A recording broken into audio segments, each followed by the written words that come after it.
48 hours 48 గంటల్లో Hormuz జలసంధి తెరవాలని చెప్పి డొనాల్డ్ ట్రంప్ ఇరాన్కి వార్నింగ్ ఇచ్చారు. ఒకవేళ 48 అవర్స్లో తెరవకపోతే విధ్వంసం జరుగుద్దని కూడా హెచ్చరించారు. ఆయన ట్రూత్ సోషల్లో ఆల్రెడీ సమయం మించిపోయిందని, ఇక ఓర్చుకోనని చెప్పి అమెరికాతో ఒప్పందం చేసుకోవాలని చెప్పి ఇరాన్ని హెచ్చరించారు డొనాల్డ్ ట్రంప్. ఒకవేళ కనుక దీనిలో విఫలమైతే కనుక ప్రళయం ముంచుకొస్తుందని చెప్పి కూడా డొనాల్డ్ ట్రంప్ ఇరాన్కి హెచ్చరించారనమాట. డొనాల్డ్ ట్రంప్ ఇరాన్కి ఇచ్చిన గడువు ఏప్రిల్ 6వ తారీఖుతో ముగియనుంది. ఈ విషయాన్ని గుర్తు చేస్తూ డొనాల్డ్ ట్రంప్ ఇరాన్కి మరోసారి వార్నింగ్ ఇచ్చారు. వెస్ట్ ఏషియాలో ఉద్రిక్తతలు మరింత పెరుగుతున్నాయి. అమెరికా అధ్యక్షుడు డొనాల్డ్ ట్రంప్ ఇరాన్కి హెచ్చరికలు కూడా ఇస్తూనే ఉన్నారనమాట. అమెరికాతో ఇరాన్ ఒప్పందం చేసుకోవడానికి సమయం దగ్గర పడుతుందని, ఖచ్చితంగా 48 గంటల్లో ఇరాన్ ఒప్పందం కుదుర్చుకోకపోతే ప్రళయం ముంచుకొస్తుందని, తర్వాత అంతా భగవంతుడి మీదే ఆధారపడి ఉంటుందని చెప్పి కూడా డొనాల్డ్ ట్రంప్ వ్యాఖ్యానించారు. మనందరూ తెలుసు, ప్రపంచ దేశాలు ఒత్తిడి కూడా డొనాల్డ్ ట్రంప్ పైన ఉంది ఈ విషయంలో. ఎందుకంటే హార్ముజ్ జలసంధి అనేది ప్రపంచ దేశాలకు చాలా కీలకం. ఈ ట్రాన్సిట్ రూట్ అనేది, అంటే హార్ముజ్ స్ట్రైట్ ఈ ట్రాన్సిట్ రూట్ అనేది చాలా కీలకం. ఈ హార్ముజ్ జలసంధి మూసేయడం వల్ల అనేక చమురు నౌకలు ఆగిపోయాయి, చమురు ధరలు విపరీతంగా పెరిగిపోయాయి. దీంతో డొనాల్డ్ ట్రంప్ మీద కూడా ప్రపంచ దేశాల నుంచి ఒత్తిడి ఉంది. అందులో భాగంగానే ఆయన ఈ హెచ్చరికలు ఇరాన్కి జారీ చేస్తున్నారని అర్థమవుతోంది. స్ట్రైట్ ఆఫ్ హార్ముజ్ అనేది పర్షియన్ గల్ఫ్ ని, గల్ఫ్ ఆఫ్ ఒమన్ ని కనెక్ట్ చేస్తాయి.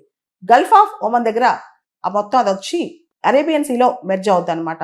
దాదాపు ఇక్కడ నుంచి ఆయిల్ అండ్ న్యాచురల్ గ్యాస్ అనేది పెద్ద ఎత్తులో ఈ స్ట్రైట్ ఆఫ్ హార్ముజ్ నుంచి చాలా పెద్ద ఎత్తులో చమురు సరఫరా అవుతూ ఉంటుంది అనమాట. అది మేజర్ షిప్పింగ్ రూట్ అని చెప్పుకోవచ్చు.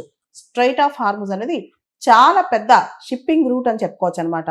ప్రపంచంలోనే 20% ఆయిల్, 20% న్యాచురల్ గ్యాస్ అనేది ఈ రూట్లో, ఈ స్ట్రైట్ ఆఫ్ హార్ముజ్ ద్వారా షిప్పింగ్ అవుతుంది అనమాట.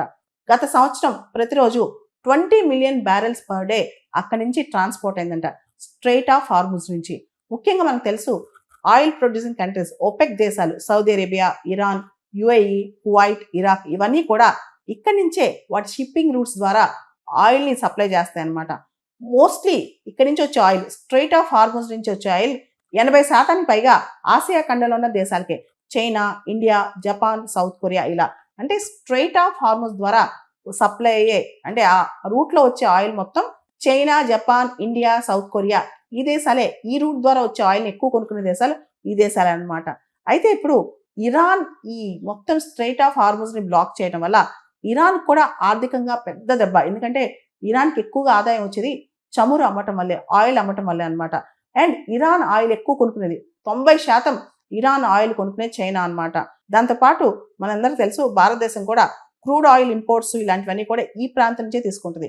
ఎక్కువగా ఒపెక్ దేశాలు, ఈ మిడిల్ ఈస్ట్ దేశాల నుంచే క్రూడ్ ఆయిల్ కానీ ఎల్ఎన్జీ కానీ ఇక్కడి నుంచే కొనుక్కుంటుంది అనమాట. స్ట్రైట్ ఆఫ్ హార్ముజ్ విడ్త్ అనేది టోటల్గా 33 కిలోమీటర్స్ ఉంటుంది. కానీ షిప్స్ వెళ్ళే రూట్ మాత్రం, అక్కడ షిప్స్, పెద్ద పెద్ద నౌకలు, కమర్షియల్ షిప్స్, ఇవన్నీ వెళ్ళే విడ్త్ మాత్రం కేవలం 3 కిలోమీటర్స్ అనమాట. అంటే చాలా ఇంపార్టెంట్ చోక్ పాయింట్. అండ్ అది క్లోజ్ చేయడం చాలా ఈజీ, ఎందుకంటే 3 కిలోమీటర్లు బ్లాక్ చేస్తే అయిపోయింది. 3 కిలోమీటర్స్ బ్లాక్ చేస్తే ఇంకా అక్కడి నుంచి ఏ షిప్ బయటికి రాలేదన్నమాట. సో స్ట్రైట్ ఆఫ్ హార్ముజ్ని బ్లాక్ చేయటం, క్లోజ్ చేయటం చాలా తేలిక అనమాట. Blocking or disturbing the strait of Hormuz is very very easy అనమాట.